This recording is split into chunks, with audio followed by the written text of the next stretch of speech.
আওয়ামী লীগের প্রতি ছাত্রলীগের প্রতি সুস্পষ্ট বার্তা হলো, সামনের দিন তোমাদের আরো অনেক বেশি কঠিন দিন সামনে আসছে।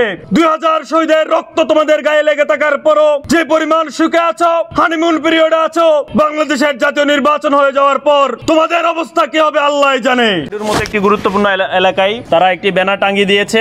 এটা ব্যানারটা দেখার সাথে সাথে আমরা আসলে খুব উদ্বিগ্ন হই এবং আমরা আজকে প্রশাসনের কাছে এসেছি। আমরা প্রক্টরদের সাথে মিটিং করেছি, কিন্তু আমরা আসলে কোনো সদুত্তর প্রক্টরদের কাছ থেকে আমরা পাইনি। আপনারা জানেন, ছাত্রলীগ এই ক্যাম্পাসে হামলা করার মাধ্যমে যে ক্যাম্পাসকে কুলুষিত করেছিল, 17 জুলাই ঢাকা বিশ্ববিদ্যালয়ের সাধারণ শিক্ষার্থীরা ছাত্রলীগকে এই হল থেকে বিতাড়িত করার মাধ্যমে আমাদের হলগুলোকে মুক্ত করেছিল।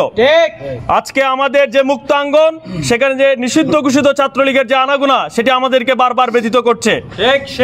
আমরা বারবার দেখতে পাই, প্রশাসনের কাছে যখনই আসি আমরা তখনই শুনতে পাই তারা তদন্ত কমিটি গঠন করছে, কিন্তু সেই তদন্ত কমিটির কোনো রিপোর্ট আজও অবধি প্রকাশ হয়নি।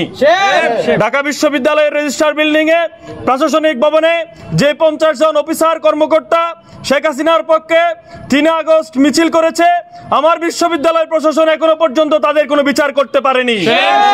15 জুলাই হামলায় যুক্ত থাকা ছাত্রলীগের এখনো পর্যন্ত কোনো বিচার আমরা দেখতে পাইনি। আজকে আমরা ইন্টারিমকে, বাংলাদেশের পুলিশ প্রশাসনকে, গোয়েন্দা সংস্থাকে বলতে চাই, খুনি হাসিনার আমলে বিরোধী পক্ষ গর্তের ভিতরে থাকলে তোমরা বের করে নিয়ে এসেছো, কিন্তু আজকে কেন তোমরা ছাত্রলীগকে, যুবলীগকে নিয়ন্ত্রণ করতে পারছো না? আমরা দেখতে পাচ্ছি প্রশাসনের বিভিন্ন জায়গায় ফ্যাসিবাদী আমলের যে কর্মকর্তা কর্মচারী তারা এখনো দিব্যি তারা অফিস করে যাচ্ছে। আমরা ডক্টর ইউনূসের সরকারকে বলতে চাই, মহান জুলাই অভ্যুত্থানের মধ্য দিয়ে আপনারা যে চেয়ারে বসেছেন, সে চেয়ারের মর্যাদা রক্ষা করার জন্য অবশ্যই আপনাদেরকে সচেষ্ট থাকতে হবে। আপনাদেরকে জনগণের কাঠগড়ায় দাঁড়াতে হবে। আর আওয়ামী লীগের প্রতি, ছাত্রলীগের প্রতি সুস্পষ্ট বার্তা হলো, সামনের দিন তোমাদের আরো অনেক বেশি কঠিন দিন সামনে আসছে। বাংলাদেশে জাতীয় নির্বাচন হয়ে যাওয়ার পর এখন তোমরা যে পরিমাণ অপরাধ করার পর, 2000 শহীদের রক্ত তোমাদের গায়ে লেগে থাকার পরও যে পরিমাণ সুখে আছো, হানিমুন পিরিয়ডে আছো, বাংলাদেশের জাতীয় নির্বাচন হয়ে যাওয়ার পর তোমাদের অবস্থা কি হবে আল্লাহই জানে। আমরা আজকে বিশ্ববিদ্যালয় প্রশাসনকে, যখনই বিশ্ববিদ্যালয়ে কোনো অঘটন ঘটে আমরা দেখতে পাই সেই জায়গায় কোনো সিসিটিভি ক্যামেরা নাই, আমরা আজকে বিশ্ববিদ্যালয় প্রশাসনকে সেই বিষয়ে বলেছি। এবং আমরা দেখতে পাই আমাদের বিশ্ববিদ্যালয়ের প্রক্টরিয়াল টিম কলাভবনের সামনে বসে রাতের বেলা বাদাম খায়। প্রক্টরিয়াল টিমের কাজ কি বাদাম খাওয়া, নাকি পুরো বিশ্ববিদ্যালয়ে চষে বেড়ানো?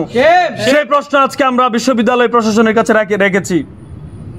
প্রশাসন আমাদেরকে আশ্বস্ত করেছে, যেসব সিসিটিভি ফুটেজ আছে তারা সেগুলোকে পর্যালোচনা করবে এবং আগামীকালের মধ্যে তারা একটি তদন্ত কমিটি গঠন করবে। এবং একদিন পরেই আমরা তাদের কাছে তদন্ত প্রতিবেদন চেয়েছি। তদন্ত প্রতিবেদন যদি না পাই, তাহলে আমরা আবারও তাদের সাথে বসবো এবং তাদেরকে আমরা মোকাবেলা করব। এবং ইন্টারিমকে আমরা বলতে চাই, জনগণের নিরাপত্তা দিন, আর জনগণের নিরাপত্তা না দিতে পারলে আপনারা দায়িত্ব ছেড়ে দিয়ে চলে যান। জনগণের রক্তের উপর আপনারা বসে আছেন, জনগণের প্রতি আপনাদের যে দায়বদ্ধতা, সেই দায়বদ্ধতার প্রতি আপনাদের যে শূন্যতা, আপনাদের যে বাছ বিচারহীন আচরণ, সেটা আজকে সারা বাংলাদেশের জনগণ ব্যতীত, লজ্জিত। অথচ বাংলাদেশের ইতিহাসে আপনারা সবচেয়ে বেশি সাপোর্ট পেয়ে আপনারা ক্ষমতায় বসেছিলেন, মসনদে বসেছিলেন, কিন্তু আজকে আপনারা জনগণের পক্ষে কোনো কাজই করতে পারছেন না। আমরা বিশ্ববিদ্যালয় প্রশাসনকে আহ্বান জানাই, অতি দ্রুত সময়ের মধ্যে এই ন্যাক্কারজনক ঘটনার তারা সুষ্ঠু বিচার করবে এবং আমাদেরকে তদন্ত প্রতিবেদন দিবে।